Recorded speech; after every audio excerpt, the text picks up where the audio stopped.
Hello student,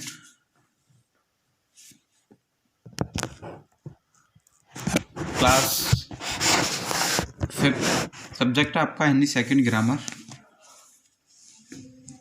chapter number है 12। नाम है चैप्टर का वाक्य विचार। इंग्लिश में इसको सिंटैक्स कहते हैं। ठीक है, स्टडी करते हैं इसकी। सार्थक शब्दों के क्रमबद्ध मेल से वाक्य बनता है। मौखिक भाषा या लिखित भाषा में एक वाक्य के बिना कथन पूरा नहीं होता। वाक्य उस शब्द समूह को कहते हैं जिससे कोई भाव या विचार पूर्ण रूप से प्रकट होता है, अर्थात पूरी बात समझ में आती है। देखिए क्या होता है, सार्थक शब्दों के क्रमबद्ध मेल से वाक्य बनता है। मौखिक भाषा या लिखित भाषा में एक वाक्य के बिना कथन पूरा नहीं होता। वाक्य उस शब्द समूह की कहते हैं जिससे कोई भाव या विचार पूर्ण रूप से प्रकट होता है, अर्थात पूरी बात समझ में आती है। निम्नलिखित उदाहरणों को ध्यानपूर्वक पढ़िए। जैसे सचिन यहाँ आओ, रजत का भाई खेल रहा है, बच्चे पढ़ रहे हैं, सूर्य पूर्व दिशा से निकलता है। उपयुक्त उदाहरण सार्थक शब्दों के क्रमबद्ध मेल से बने हैं। इन उदाहरणों से विचार पूर्ण रूप से प्रकट हो रहे हैं तथा पूरी बात समझ में आ रही है, अतः ये वाक्य हैं। ठीक है, तो इस प्रकार सार्थक शब्दों के उस क्रमबद्ध समूह को वाक्य कहते हैं जिससे पूरा विचार प्रकट हो।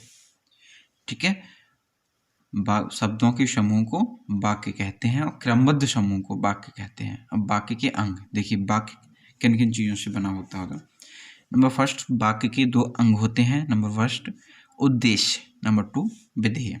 इंग्लिश में इसको सब्जेक्ट कहते हैं और इसको प्रेडिकेट। ठीक है, तो सबसे पहले उद्देश्य को हम पढ़ते हैं। वाक्य में जिस प्राणी या वस्तु के विषय में कुछ कहा जाता है उसे उद्देश्य कहते हैं। वाक्य में जिस प्राणी या वस्तु के विषय में कुछ कहा जाता है उसे उद्देश्य कहते हैं। नंबर टू विधेय। वाक्य में उद्देश्य के विषय में जो कुछ कहा जाता है उसे विधेय कहते हैं। निम्नलिखित उदाहरणों में उद्देश्य और विधेय देखिए। रवि छत पर बैठा है, मेरे मित्र के बड़े भाई अध्यापक हैं, हिमेश के चाचा कल मुंबई जाएंगे, ऋचा की सहेली नैनीताल में रहती है। क्रम नंबर वन, रवि छत पर बैठा है। रवि छत पर बैठा है, तो इस सेंटेंस में रवि उद्देश्य है और विधेय छत पर बैठा है।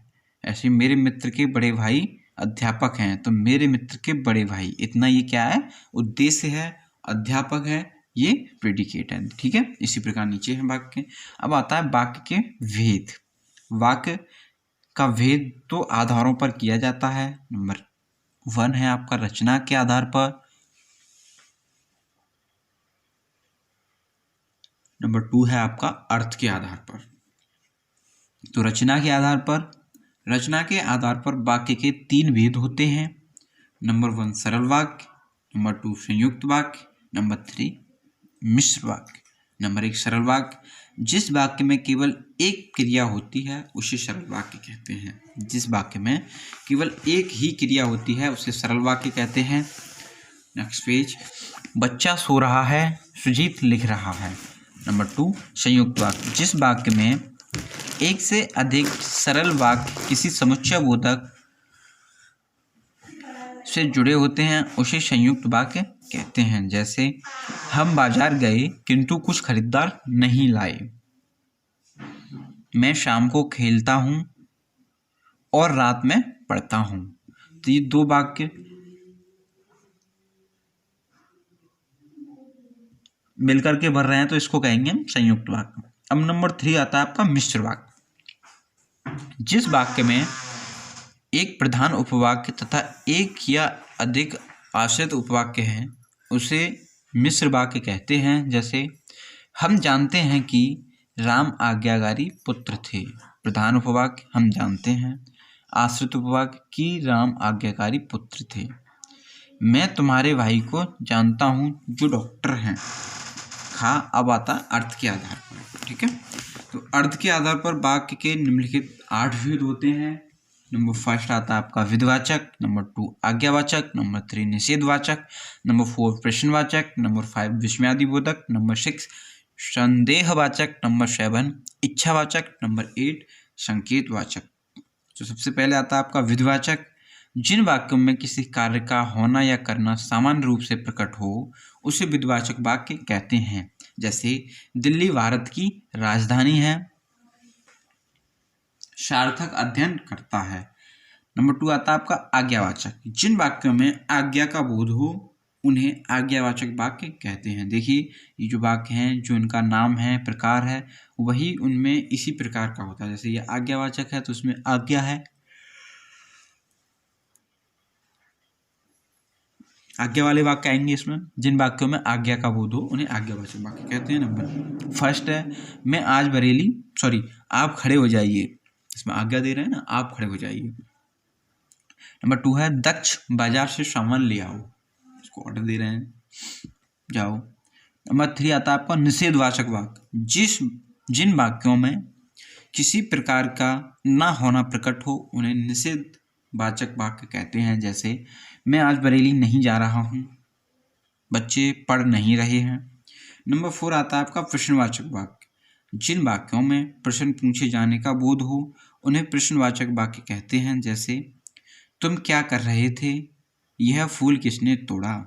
नंबर 5 विस्मयादिबोधक वाक्य। जिन वाक्यों में विस्मय, शोक, घृणा, हर्ष आदि के भाव प्रकट हों उन्हें विस्मयादिबोधक वाक्य कहते हैं। जैसे अरे भवन कितना ऊंचा है, वाह क्या मनोरम दृश्य है। नंबर 3 हे प्रभु मेरी सहायता करो। नंबर 6 आता है आपका संदेहवाचक वाक्य। जिन वाक्यों से कार्य के होने में संदेह का बोध हो उन्हें संदेहवाचक वाक्य कहते हैं। जैसे शायद आज बारिश हो सकती है, आज का हॉकी मैच न जाने कौन जीतेगा। ठीक है, ये संदेहवाचक हैं, आज बारिश हो सकती है, संदेह है। नंबर 7 आता है आपका इच्छावाचक वाक्य। जिन वाक्यों से शुभकामना और इच्छा का बोध हो उन्हें इच्छावाचक वाक्य कहते हैं। जैसे भगवान तुम्हारी उन्नति करे,